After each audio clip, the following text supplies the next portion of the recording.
Very good morning to all of you dear students. I hope you all are fine at your home. So as you know that in last class we started our third chapter and exercise 3.1 is completed, and the name of the third chapter is a pair of linear equation of two variables. Okay, so now we are going to start our next exercise 3.2. Okay, so the first is page number 49. So page number 49, the first question is from the pair of the linear equation in the following problems and find their solutions by graphically. Find their solutions by graphically, मतलब आपको एक word problem दी हुई है पहले जो अपन ने exercise 3.1 के अंदर दिया था वो काम यहाँ पे करना है, बट वहाँ पे केवल ग्राफिकली रिप्रेजेंट किया था और मैंने आपको वहाँ पे ग्राफिकली सॉल्यूशन फाइंड करना भी बताया था. Like this only you have to do like this only. First we just make the equation, after that find the solution. उसका सॉल्यूशन भी फाइंड करना है by graphically. So the first equation is, so in 10th class of 10 students of class 10 students, कितने student है? 10 students. कितने students है? 10 student. यहाँ पे टोटल स्टूडेंट कितने हैं? टोटल स्टूडेंट्स कितने हैं भाई? 10. After that question is saying like this, of part in a mathematics quiz, if the number of girls is 4 more than number of boys, question is number of girls is 4 more than number of boys, मतलब girls ज़्यादा होशियार, तो वाकई में girls ज़्यादा होशियार है 10th में. ओके, तो number of girls is 4 more than number of boys, मतलब गर्ल्स जो है 4 बॉयज से ज़्यादा है, मतलब girls number of girls is 4 more than boys, मतलब गर्ल्स जो है बॉयज से 4 ज़्यादा है. तो मेक द इक्वेशन, आपको इक्वेशन बनानी है और इनका सॉल्यूशन भी फाइंड करना है. ओके, तो सबसे पहले तो यहाँ बात आती है बॉयज और गर्ल्स. तो लेट बॉयज का क्या मान लो x, देन गर्ल्स कितनी हो जाएगी आपके y. तो पहली इक्वेशन देखो, फर्स्ट इक्वेशन इस कंडीशन से आएगी और सेकंड इक्वेशन इससे आएगी. तो फर्स्ट में क्या है? Total student. अब टोटल का मतलब क्या है? बॉयज प्लस गर्ल्स, और वो मिला के कितने हैं? 10. तो बॉयज कितने हैं? x plus y equal to 10. एक तो आपकी इक्वेशन आ गई. द सेकंड इक्वेशन गर्ल्स इससे आएगी, क्या आएगी? इससे girls is equal to boys plus 4. Girls कितनी है? गर्ल्स y मान लिया आपने, और बॉयज कितने हैं? x plus 4. ये आपकी आ गई second equation. So now you have to draw the graph. और ग्राफ कैसे ड्रॉ करते हैं मैंने अच्छे तरीके से बताया है. जब आप इन दोनों का ग्राफ ड्रॉ करेंगे तो ग्राफ पेपर में ये दो लाइन आएगी, एक ऐसे और कैसे भी आएगी, और दोनों जहां पे इंटरसेक्ट करेगी वो आपका क्या होगा? सॉल्यूशन. वो आपका क्या होगा? सॉल्यूशन. उसको नीचे की ओर देखना है तो यहाँ पे दिख जाएगा, उसको इधर देखेंगे तो वो यहाँ पे, तो ये आपका x हो जाएगा और ये आपका क्या हो जाएगा? y. मतलब यहाँ से आपको x वाला आंसर मिलेगा, यहाँ से आपको y वाला आंसर मिलेगा. Okay dear, any doubt? तो आपको इन दोनों का ग्राफ ड्रॉ करना है. आफ्टर दैट दो लाइनें आएंगी, वो दोनों लाइनें इंटरसेक्ट करेगी. इंटरसेक्ट करने के बाद में जिस पॉइंट पे इंटरसेक्ट करेगी that point is your solution. उसको नीचे की ओर देखेंगे तो x मिल जाएगा, उसको ऊपर देखेंगे तो y मिल जाएगा. Same as the question number 7, इसके अंदर एक सेकंड भी है, वो भी ऐसा कहते हैं make the equation, after that solve करना है. क्या करना है? 5 पेंसिल्स एंड 7 पेन. 5 पेंसिल और प्लस 7 पेन, इनको मिला के कितने रुपए लगते हैं? 50 रुपए लगते हैं. और 7 पेंसिल और प्लस 5 पेन, इनको मिला के कितने रुपए लगेंगे? 46. तो इसमें भी सेम है, सब पेन और पेंसिल की बात आ रही है. आप लोगों ने बैट और बॉल वाले क्वेश्चन में इक्वेशन बनाई थी. आफ्टर दैट एप्पल और ग्रेप वाले में इक्वेशन बनाई थी. इसमें भी आपको इक्वेशन बनानी है. तो लेट कर देंगे कि पेन की cost, let cost of pen या पेंसिल. पेंसिल को कितना मान लेंगे? x मान लेंगे. तो पेन को कितना मान लेंगे आप? y. तो पेन जो इक्वेशन है वो क्या बनेगी बताया आप? 5x plus 7y equal to 50. और इससे जो इक्वेशन है वो क्या बनेगी? 7x plus 5y equal to 46. ये आपको दो इक्वेशन आ गई. सेम एज इट इज आपको इनका भी ग्राफ ड्रॉ करना है. दो लाइनें आएगी, दोनों लाइनें जहां पर इंटरसेक्ट करेगी दैट इज योर सॉल्यूशन. और उस पॉइंट को नीचे की तरफ देखेंगे तो x मिल जाएगा, इस तरफ आएगा तो y मिल जाएगा. Okay, So this is the way to solve the first question. You have to try at your home, and if you face any problem, then you can ask. Okay. So first take the screenshot. I hope you understood. Take the screenshot.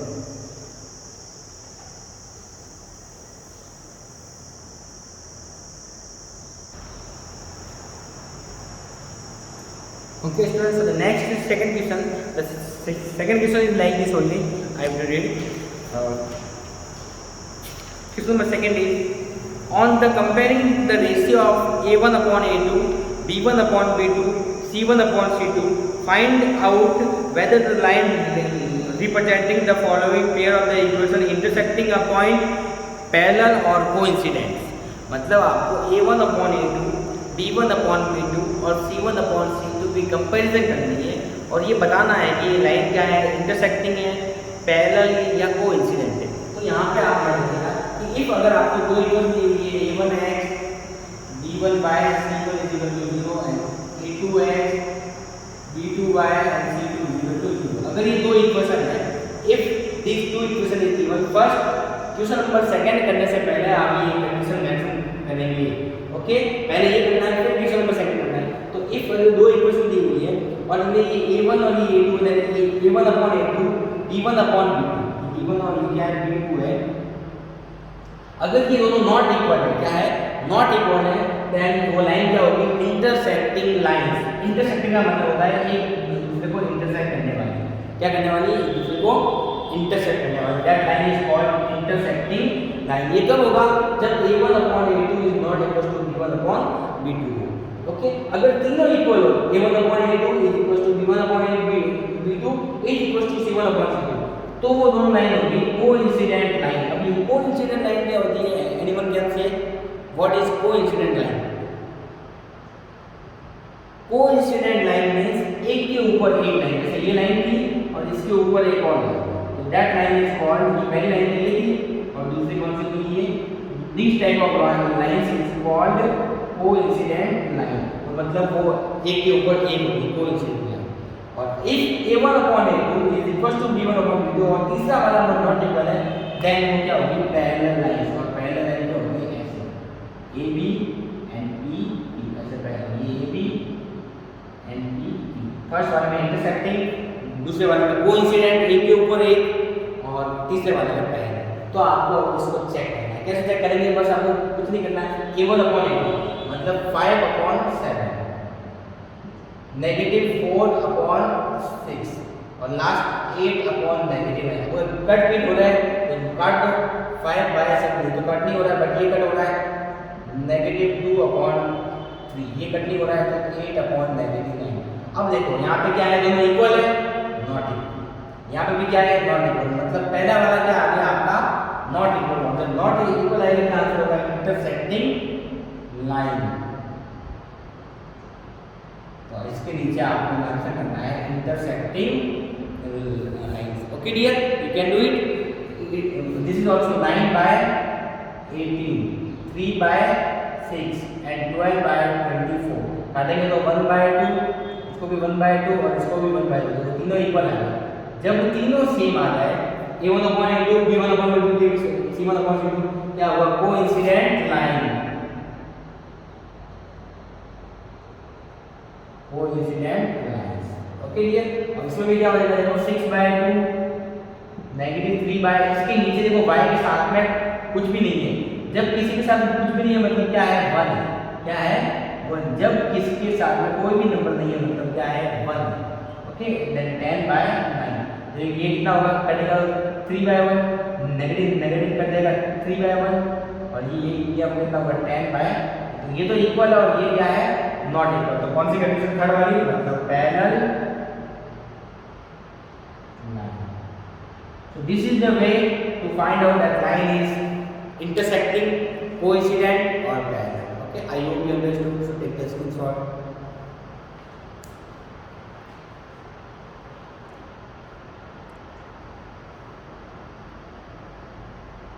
First you have to write this conditions. पहले आपको ये condition mention करनी है, after that you have to do first question, पहले ये करना है।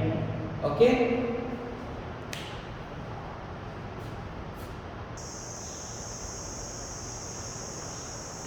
Okay, students, so the next question number third. So before starting with question number third, I want to tell you about two terms are there: consistent and inconsistent. The two terms are there. First term is consistent, and second term is inconsistent. What is the meaning of consistent? Consistent का मतलब है जिसका solution possible हो, जिसका solution possible हो, that is called, मतलब जिसका solution exist करता है। अगर कोई दो इक्वेशन दी हुई है, उनका सॉल्यूशन एग्जिस्ट करता है, then that is called consistent. और अगर उनका सॉल्यूशन एग्जिस्ट नहीं करता है, then that is inconsistent, that is inconsistent. तो वापस वही कंडीशन है, दो इक्वेशन आपको दी हुई है, a1x plus b1y plus c1 a2x plus b2y plus c2। तो अगर a1 upon a2 is not equal to b1 upon b2 है, या फिर a1 upon a2 b1 upon b2 c1 upon c2 तीनों इक्वल है, अगर ये दोनों आते हैं तो क्या होगा? कंसिस्टेंट। क्या होगा? कंसिस्टेंट, मतलब उसका सॉल्यूशन एग्जिस्ट करता है। और अगर क्या है दो इक्वल और एक नॉट इक्वल, तो वो क्या होगा? इनकंसिस्टेंट, उसका सॉल्यूशन एग्जिस्ट नहीं करता। और आपको पता है कि ये लाइन कौन सी है? Intersecting line. ये कैसी है? Coincident line. मतलब अगर कोई लाइन कोइंसिडेंट और इंटरसेक्टिंग है, कैसी है? कोइंसिडेंट और इंटरसेक्टिंग, जो क्या होगी? कंसिस्टेंट होगी। और ये किसका? Parallel line. मतलब अगर कोई लाइन पैरेलल है तो वो क्या होगी? Inconsistent. Okay, I hope you understood. ये तीनों कंडीशन पहला भी हमने पढ़ी है, ये इंटरसेक्टिंग, वो कोइंसिडेंट और ये पैरेलल लाइन। तो अगर इंटरसेक्टिंग और कोइंसिडेंट है तो क्या होगा? कंसिस्टेंट, और पैरेलल है तो क्या होगा? Non inconsistent. बस आपको ऐसे क्या करना है, इसमें क्या है 3/2, 2/-3 एंड 5/7। तो तीनों इक्वल है क्या? नॉट इक्वल है, तो नॉट इक्वल आ गया, मतलब ये क्या है? कंसिस्टेंट है, कंसिस्टेंट। इसको भी चेक करना है। ऐसे मैंने सारे नहीं लिखे हैं, केवल फर्स्ट, थर्ड और फोर्थ लिखे हैं, बाकी आपको होमवर्क है। I write only here first, third and fourth, the rest all is your homework. इसमें क्या है 3/2/9, इसमें क्या आएगा 5/3/-10, इसमें क्या आएगा 7/14। अब देखो ये क्या होगा? 3 का मल्टीप्लाई होगा, डिनोमिनेटर में 2 × 9, इनका भी क्या होगा? मल्टीप्लाई होगा 3 × 10, -3 इनमें क्या होगा? 7/14। वापस काटने में कितना का 3 × 3 9, 5/5 कितना हो जाएगा? 1/6। और ये कितना होगा? 1/-6। तो ये कितना होगा? 1/2। तो सेम आया क्या? सेम नहीं आया। ये भी क्या होगा? कंसिस्टेंट। क्या होगा? कंसिस्टेंट। ओके, फिर इसको आप चेक कर लेना है, इसमें कितना हो जाएगा? 4/3 और अपॉन 2, 2/3 और 8/4। इसका मतलब हो जाएगा 4/3 कितना होगा? 3 × 2, 2/3, ये 8/4 है। कटर काटो 2 × 4, मतलब कितना है? 2/3। ये भी कितना है? 2/3। तो का काटो तो 4 × 8, ये भी कितना है? 2/3। तीनों इक्वल आ गए, तीनों इक्वल आ गए, मतलब ये भी क्या है? Consistent. Okay, so this is the way to find out consistent or inconsistent. Okay, and the next, the remaining question number 4 is your homework. तो फोर्थ क्वेश्चन है वो पूरा का पूरा आपका होमवर्क है। क्यों होमवर्क है? मैं रीड करता हूँ, आप समझिएगा। फोर्थ वन यहाँ पे है, which of the following pair are consistent और इनकंसिस्टेंट? कौन सा इनकंसिस्टेंट और कौन सा कंसिस्टेंट है? तो ऐसा क्या, ऐसा आपको बताना है। अगर इन दोनों में से कोई एक है तो कंसिस्टेंट, और इनमें से कोई एक है तो इनकंसिस्टेंट। ओके, तो कौन सा पेयर कंसिस्टेंट और कौन सा इनकंसिस्टेंट? और मैंने आपको बोल ही दिया है कि अगर कंसिस्टेंट है तो उसके सॉल्यूशन एग्जिस्ट करते हैं, मतलब वो सॉल्व होगा। ये क्या होगा? सॉल्व होगा, ये सॉल्व होगा, नॉट सॉल्व।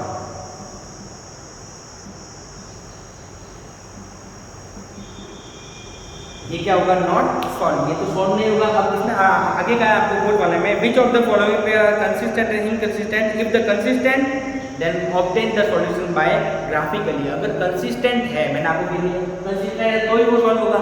तो अगर कंसिस्टेंट है तो ग्राफिकली सॉल्व करना है, जैसा कि अपन ने एक्सरसाइज 3.1 के अंदर किया है ग्राफिकली, वैसा का वैसा।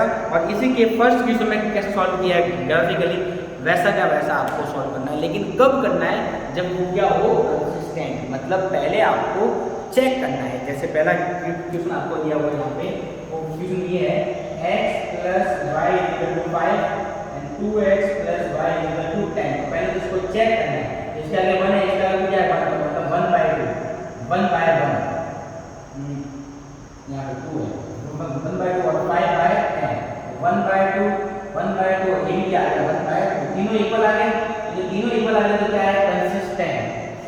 इसको अभी क्या है यहाँ पे आपको कंसिस्टेंट और इसको सॉल्व करना है, और सॉल्व कैसे करना है, ग्राफिकली। ओके, तो पहले आपको चेक करना है, और चेक करने के बाद अगर कंसिस्टेंट है तो आपको ग्राफिकली उसको सॉल्व आउट करना है।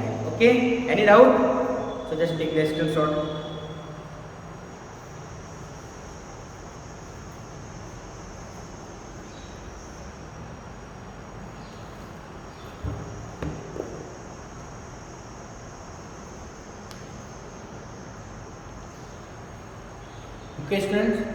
Okay students, so now today's last question is there, so next two question is remaining, that will be solved in the next class. Okay, so the next question number 50 is there.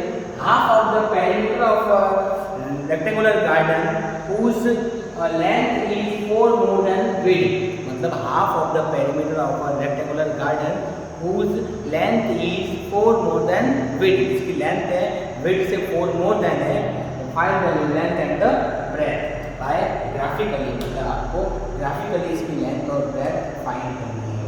तो सबसे पहले length is equal to x metre, और breadth या width क्या कहेंगे, या तो कहेंगे width या कहेंगे breadth, और वो मानेंगे आप y मीटर। तो पहले तो इसलिए कहा half of the perimeter, half of the perimeter, पहले इक्वेशन तो है इससे। पेरीमीटर क्या होता है, रेक्टेंगुलर पेरीमीटर सबको पता है, 2 ब्रैकेट लेंथ प्लस ब्रैकेट, तो कितना दिया हुआ है 36। पेरीमीटर नहीं है, हाफ दिया हुआ है, इसका क्या है हाफ, हाफ का मतलब होता है इसका हाफ। ये 2 क्यों लिखा है, क्योंकि ये इसका हाफ है। Okay, half of the perimeter मतलब पेरीमीटर का हाफ, तो कितना दिया हुआ है 36। तो 2 से 2 क्या बचेगा, कैंसिल क्या बचेगा, length plus breadth equal to 36। Length कितनी मान ली आपने, x plus y equal to 36। तो एक तो आपकी ये आ गई equation. For the second equation ये आपको दिया हुआ है स्टेटमेंट दूसरा, क्या दिया हुआ है, length is equal to, length कितनी है आपकी x और विड्थ कितनी मानी आपने y प्लस, तो ये आपकी सेकंड इक्वेशन आ गई। और दोनों इक्वेशन आने के बाद अब आपको इसको ग्राफिकली सॉल्व करना है। क्या सॉल्व करना है, graphically. Find the dimension of the garden, मतलब गार्डन के डायमेंशन फाइंड करना है। तो अब तक मैंने आपको केवल एक ही मेथड आपको सिखाया है, ग्राफिकल मेथड, तो आपको इसको ग्राफिकल मेथड से ही सॉल्व करना है। कैसे सॉल्व करेंगे, ड्रॉ करना है दोनों का ग्राफ, एक लाइन आएगी और दूसरी लाइन जहाँ पे इंटरसेक्ट करेगी, दिस इज योर सॉल्यूशन, वो आपका क्या होगा सॉल्यूशन। उसको नीचे की तरफ देखेंगे तो x मिल जाएगा, इस तरफ देखेंगे तो y मिल जाएगा। So this is the way you have to solve like this. Okay, so this question till 5th you have to solve in your notebook. The remaining 2 questions there, 6th and 7th, that will be solved in the next class. So if you are having any doubt, then you can ask, otherwise just take the screenshot from the video and just write in your notebook. Okay, thank you.